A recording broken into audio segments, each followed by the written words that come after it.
Nepal border पर आज police और इमिग्रेशन के संयुक्त टीम ने 2 ईरानी नागरिकों को उस वक्त गिरफ्तार किया जब वो कूट रचित दस्तावेज के साथ नेपाल जाने की फिराक में थे। बताया जा रहा है कि पकड़े गए ईरानी नागरिक 1 साल से भारत के अलग अलग जगहों पर अवैध रूप से रह रहा था। पुलिस ने इनके खिलाफ 14A विदेशी अधिनियम के तहत केस दर्ज किया। बॉर्डर पर तैनात आव्रजन अधिकारी ने सोनौली पुलिस को सूचित किया कि 2 ईरानी नागरिक अवैध रूप से भारत से नेपाल जाने की कोशिश में हैं। वीजा और पासपोर्ट गलत तरीके से तैयार किए गए हैं। शक के आधार पर जांच पड़ताल में दोनों ईरानी नागरिक गिरफ्तार किए गए। आशीष शुक्ला हमारे सहयोगी इस वक्त हमारे साथ मौजूद है। आशीष, इन दोनों के बारे में बताएंगे। 1 साल से यहाँ रह रहे थे, कहाँ के हैं, क्यों रह रहे थे? देखिए, 2 ईरानी नागरिक उस समय पकड़े गए जब ये नेपाल जाने की फिराक में थे। जब ये अपने दस्तावेज लेकर के आव्रजन अधिकारियों के पास पहुंचे तो आव्रजन अधिकारियों ने जो इनका वीजा था उसमें स्टैम्प गलत तरीके से लगाया गया था, ऐसा माना जा रहा था। तो कूट रचित दस्तावेज के सहारे ये 1 साल से भारत में रह रहे थे। हालांकि आए तो ये वैध रूप से थे, लेकिन 1 साल से अवैध तरीके से रह रहे थे। उसके बाद आव्रजन अधिकारियों को शक हुआ है और उनकी चीजों को जांच बहुत जल्दी में बताइएगा आशीष, कुछ पता चल पाया है यहाँ रहने के पीछे का मोटिव क्या था इनका? देखिए, अब तक जो सुरक्षा एजेंसियां हैं वो पूछताछ कर रही हैं। अभी ये बिल्कुल क्लियर नहीं हो पाया है। ठीक है, धन्यवाद आशीष इस वक्त पूरी जानकारी देने के लिए। तो बड़ा सवाल ये है कि जब ये यहाँ आए थे उसके बाद यहाँ गलत दस्तावेजों के आधार पर भारत में ही रुक गए, तो रुकने के पीछे की वजह क्या रही, क्यों रुके थे, किस लिए रुके थे, कहाँ के हैं, किसी के कहने पर यहाँ थे, कोई साजिश का हिस्सा थे? ये तमाम सवाल जिनका जवाब पुलिस अब तलाशेगी।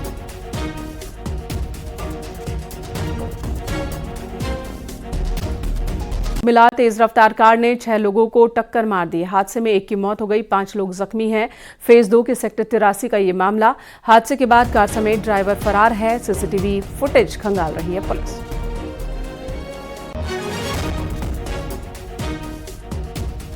तो हादसे की ये तस्वीर हम आपको दिखा रहे हैं। तेज रफ्तार कार की टक्कर में यहां देखिए किस तरह से कोहराम मच गया। पुलिस अब इस वीडियो के आधार पर कार तक पहुंचने की कोशिश में है ताकि कार चलाने वाले ड्राइवर को भी पकड़ा जा सके। 5 लोग जख्मी हो गए, 1 की मौत हो गई इस हादसे में। यूपी एटीएस को बहुत बड़ी कामयाबी मिली है। पाकिस्तानी खुफिया एजेंसी के 2 मददगार गिरफ्तार किए गए। आईएसआई के लिए जासूसी करने और टेरर फाइनेंसिंग के 2 आरोपी हैं ये जो गिरफ्तार किए गए हैं। अमृत गिल उर्फ अमृतपाल सिंह उर्फ अमृत उर्फ मंत्री को भटिंडा पंजाब से गिरफ्तार किया गया है। रियाजुद्दीन को गाजियाबाद से गिरफ्तार किया गया है। दोनों पर आईएसआई एजेंट को रकम सहयोग देने का आरोप है। अमृत गिल आईएसआई एजेंट के संपर्क में था। भारतीय सेना से जुड़ी संवेदनशील प्रतिबंधित जानकारियां आईएसआई को भेजने के इस पर आरोप है। रियाजुद्दीन के बैंक खाते से अमृत को भेजी गई थी रकम। इस नेटवर्क का एक आरोपी इजहारुल बिहार की बेतिया जेल में बंद है। रियाजुद्दीन के बैंक खाते को इजहारुल इस्तेमाल कर रहा था। इजहारुल को बी वारंट पर बिहार से लखनऊ लेकर आएगी एटीएस। अमृतपाल रियाजुद्दीन इजहारुल को कस्टडी में लेने की कोशिश होगी एटीएस की।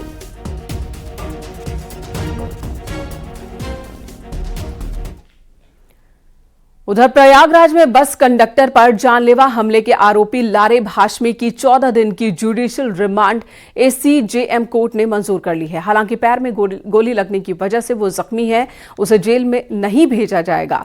चापड़ बरामदगी के दौरान पुलिस से एनकाउंटर में लारेब हाशमी के पैर में गोली लगी। हालात फिलहाल उसके सुधार होने तक पुलिस उसे हालत में सुधार होने पर पुलिस अदालत में अर्जी दाखिल कर पूछताछ के लिए कस्टडी रिमांड मांग सकती है। एसीपी के नेतृत्व में गठित टीम ने लारेब हाशमी के परिजनों से पूछताछ की है। पूछताछ में पता चला है कि आरोपी छात्र के पिता मोहम्मद यूनुस पोल्ट्री फार्म चलाते हैं। 2 भाइयों और 1 बहन में वो दूसरे नंबर पर है। इलेक्ट्रिसिटी बस के कंडक्टर हरकेश विश्वकर्मा पर जानलेवा हमला करने वाले आरोपी बीटेक छात्र को कोर्ट ने 14 दिन की न्यायिक हिरासत में भेज दिया है। हालांकि वो घायल है, इसलिए उसे जेल नहीं भेजा गया, बल्कि मेडिकल कॉलेज के एसआरएन अस्पताल के वार्ड में उसका इलाज चल रहा है और पुलिस उसकी सुरक्षा में तैनात है। ऐसे में पुलिस के आला अधिकारियों ने उससे इस संबंध में पूछताछ की है। आखिर ये सवाल सबके मन में कौंध रहा है कि क्यों उसने चापर से जानलेवा हमला किया। क्या सिर्फ 8 रुपए का विवाद था या इसके पीछे और कोई वजह है? लेकिन जिस तरह उसने वीडियो वायरल किया था उसको देखकर साफ लग रहा है कि वो जिहादी मानसिकता का है और इस मामले में कॉलेज प्रशासन ने भी कार्रवाई करते हुए उसे फिलहाल सस्पेंड कर दिया है। इसके साथ ही साथ सबसे बड़ी बात इसमें सामने आ रही है, उसके आतंकी कनेक्शन को लेकर एटीएस ने भी जांच पड़ताल शुरू कर दी है। पुलिस का यह मानना है कि अगर जरूरत पड़ी तो कोर्ट में अर्जी दी जाएगी और उसकी पुलिस कस्टडी रिमांड भी ली जाएगी।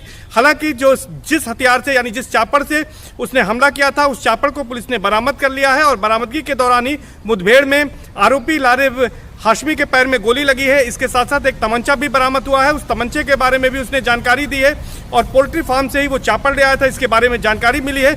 एटीएस की जो टीम है उसके घर से कई सामानों को जब्त किया है, डेस्कटॉप के साथ ही साथ चिप और इसके साथ ही साथ कुछ अन्य चीजें बरामद की है। 2 मोबाइल और बैंक खातों की डिटेल बरामद की गई है, लेकिन अब तक किसी तरह से उसके आतंकी कनेक्शन का कोई सबूत नहीं मिला है। लेकिन जिस तरह से वो पाकिस्तानी मुस्लिम स्कॉलर खादिम हुसैन रिजवी के संपर्क में था, उनके भाषणों को सुनता था, उससे प्रभावित था, उसको लेकर इस बात के कयास लगाए जा रहे हैं। क्योंकि उसने जो वीडियो बनाया था उसमें भी यही बात उसने कही है कि वो तहरीके लब्बैक का नाम बार बार ले रहा है और ये कहा था कि ये बचेगा नहीं। और इंशाल्लाह जिस तरह की उसने बातें कही थी उसको देखकर ये अंदाजा लगाया जा रहा है कि कहीं न कहीं उसका ब्रेन वॉश किया गया है और इससे वो प्रभावित था। तो इस मामले में पुलिस के साथ ही साथ एटीएस भी जांच पड़ताल में जुटी है। फिलहाल 14 दिन की न्यायिक हिरासत में भेजे जाने के बाद अब आगे पुलिस उसकी कस्टडी रिमांड ले सकती है, इस बात की भी तैयारी हो रही है। सर्वेश दुबे, न्यूज़ 18 प्रयागराज।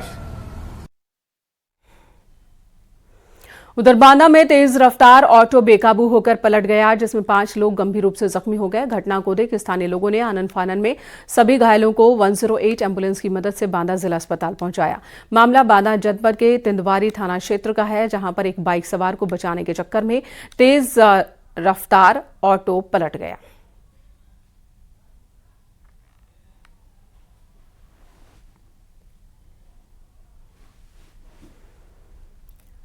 जालौन में डंपर ने बाइक को टक्कर मार दी और इस हादसे में एक शख्स की मौत हो गई है। घटना के बाद गुस्साए गांव वालों ने जाम लगाया। इसके बाद पुलिस मौके पर पहुंची, ग्रामीणों को समझा बुझाकर शांत करवाया और फिर जाम खुल सका। मामला कालपी कोतवाली के जोलूपुर के पास का है।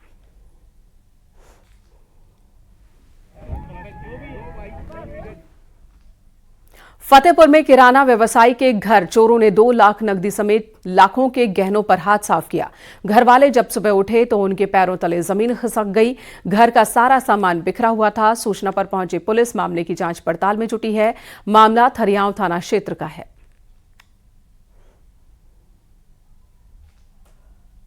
चोरी हुई? 2 लाख नगद गया, जेवर गया। जेवर में क्या क्या है? जंजीर है, टुड़िया है, हाथ फूल है, झुमक है, बाला है, अंगूठी है। जेवर लगभग कितने कीमत का है? अरे होगा 3-4 लाख का।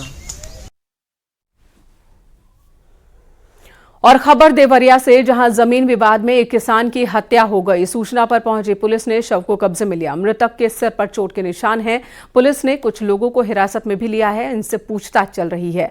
मामला मददपुर थाना क्षेत्र के पिडरा गांव का है। पिंडरा गांव का प्रकरण है, जहां एक व्यक्ति जिनकी उम्र लगभग 55 वर्ष है, चंद्रशेखर, उनका शव अपने ही खेत में आज सुबह बरामद हुआ।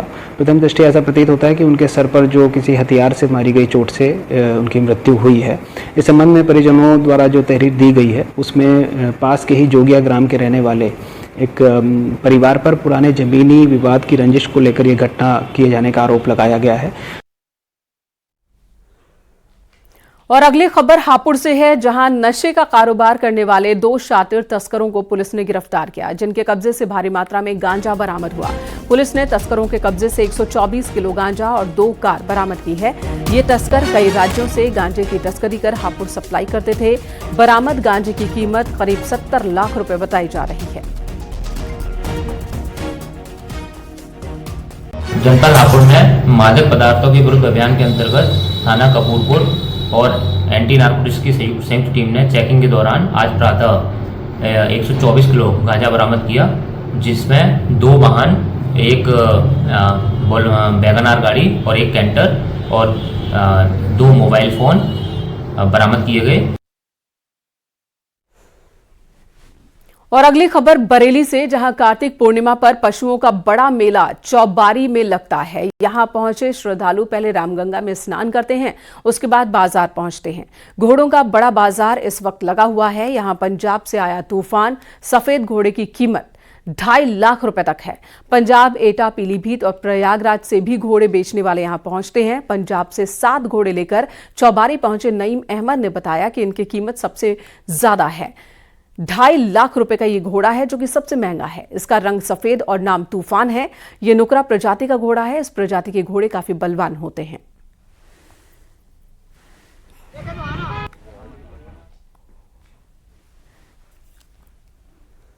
प्रयागराज से खबर, उमेश पाल शूटआउट केस से जुड़ी ये बड़ी खबर है। अतीक अशरफ के फाइनेंसर नफीस बिरयानी ने कई राज उगले हैं। शाइस्ता परवीन और जैनब फातिमा के मददगारों की सूची तैयार हो चुकी है। सूची में प्रयागराज, कौशाम्बी, बांदा, उन्नाव, मुंबई के मददगारों के नाम शामिल हैं। अब पुलिस इनकी कुंडली खंगाल रही है। उमेश शूटआउट केस में 50,000 की इनामी है शाइस्ता परवीन।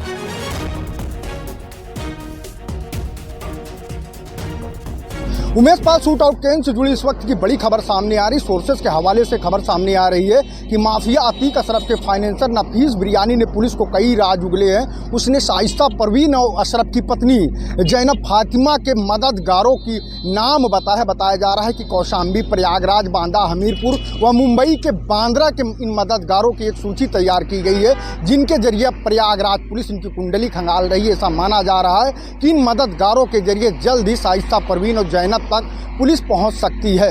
वीडियो जर्नलिस्ट मनीष कुमार के साथ DS यादव, न्यूज़ 18 प्रयागराज। यहां रुकेंगे एक ब्रेक के लिए, खबरों का सिलसिला जारी है। आप देख रहे हैं न्यूज़ 18। सवार 2 बदमाशों ने गाजीपुर के एक गल्ला कारोबारी की गोली मारकर हत्या कर दी। वारदात महनाजपुर इलाके के लालमऊ गांव के पास हुई है, जिसके बाद बदमाश हथियार हवा में लहराते हुए फरार हो गए। हत्या की सूचना पर पुलिस मौके पर पहुंची और फॉरेंसिक टीम को भी बुलाया गया। आशंका जताई जा रही है कि जमीन विवाद को लेकर यह वारदात हुई है।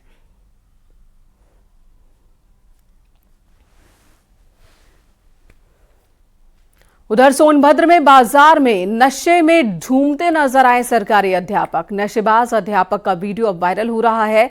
बभनी के बरोड़ कंपोजिट विद्यालय में कार्यरत हैं अध्यापक। विद्यालय में भी नशे में धुत होकर आते हैं, इस तरह के आरोप इन पर लगे हैं। अध्यापक का नाम हवलदार यादव है। बभनी विकास खंड के बरोड़ कंपोजिट विद्यालय का यह मामला है।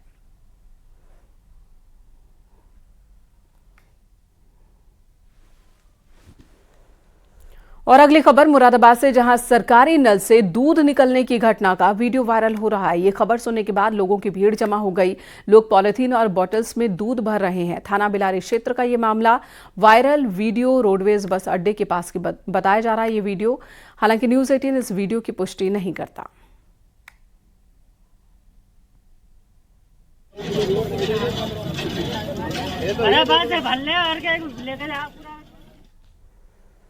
शाइन सिटी धोखाधड़ी से जुड़ी खबर, सोनू सिंह के घर से 73.86 लाख के गहने बरामद हुए हैं।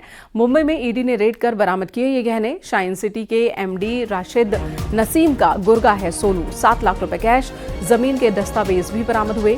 आजमगढ़ में भी सोनू के घर पर रेड डाली जा चुकी है।